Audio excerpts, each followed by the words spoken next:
semangat sikit. Okay, dia tak, sebab ramai orang mengaji macam tu. Lambat dia macam ni. Sebab tu lah tips awet muda mengaji ni, banyakkan baca Quran. Kita ni otak bekerja, mata bekerja, semua bekerja. Yaumaha, otak dah nak kena bergerak next. Mata, mulut masih sebut ma. Yaumaha sadi. Mata pantas gitu. Okay, wala tusrifu. Berhenti 2 harakat. Kalau berhenti, sebab tu saya cakap tadi, tuan-puan nak berhenti ke nak sambung? Komen. Waqaf ke wasal?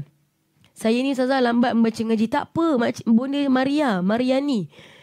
Bunda yang penting start sekarang. Biarlah lambat pun, daripada tak mengaji langsung. Orang yang merangkak-rangkak mengaji ni, ya Allah, dapat 2 ganjaran tuan-puan. Kalau tak mengaji, apa pun tak dapat. Itu kita tak nak. Okay, kalau waqaf wala tusrifu 2 harakat. Tapi kalau tuan-puan terus wala tusrifu innahu la yuhibbul musrifin. Kalau dah tahu nafas pendek, berhenti. Wala tusrifu 2 harakat. Sudah. Jelas ke jelas tuan-puan untuk ayat ni? Huruf sa tadi jagalah. Samari min samari gitu. Okay, kalau jelas komen jelas. Sekali lagi, tuan-puan minta izin. Bunda ayahandaku sayang, bagi saya 15 minit je. Sampai pukul 9 kita sambung lagi mengaji. Laju-laju sikit. Izinkan saya, siapa yang belum lagi ada Quran ni dan nak belajar mengaji, bukan dapat Quran saja, cuba komen nak. Bantu saya komen nak tu naikkan 100. Kalau pagi tadi Ustazah Hidayah minta 50 je, tak nak. Saya nak lebih. Saya nak 100 yang komen nak. Kalau ada yang nak bantu kawan-kawan yang lain, bantu komen nak sekejap. Silakan. Saya bila live je buka COD tuan-puan. Bantu komen nak tu jadikan 100 ke 200 dulu. Dekat beg kuning saya ni sama macam pagi tadi je. Saya buka 2 beg je tuan-puan. 2 beg, 1 beg yang ada Al-Quran tapi dapat juga kelas-kelas percubaan mengaji, kelas-kelas percuma-percuma lah tuan-puan. It's okay, masuk je. Kalau itu je yang tuan-puan boleh, it's okay. 1 Quran siap dapat 1 kotak. Okay, itu dekat beg nombor 1. Anda boleh tengok Al-Quran harga sebenar. Sambil-sambil anda komen, terus je komen nak tu. Biar jadi 500 pun tak ada masalah.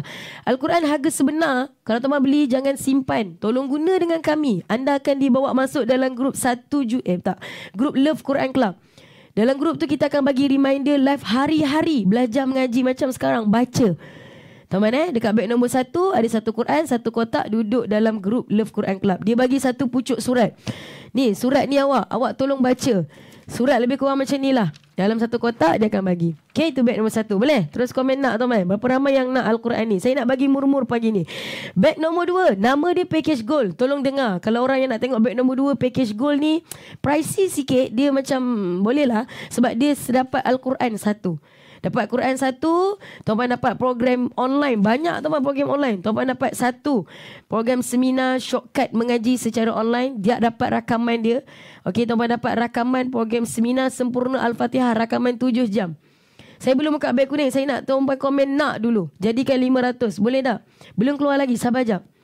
Kalau nak komen nak, Masya Allah. Biar ramai-ramai boleh bersama tuan-puan. Dekat beg yang gold ni juga tuan-puan akan dapat segala item-item yang ni. Tuan-puan dapat modul mengaji express ni. Saya tunjuk ni tuan-puan. Modul yang akan guna dalam seminar shortcut mengaji, inilah modul ni. Modul dia tuan-puan akan dapat segala yang ni, comel-comel ni.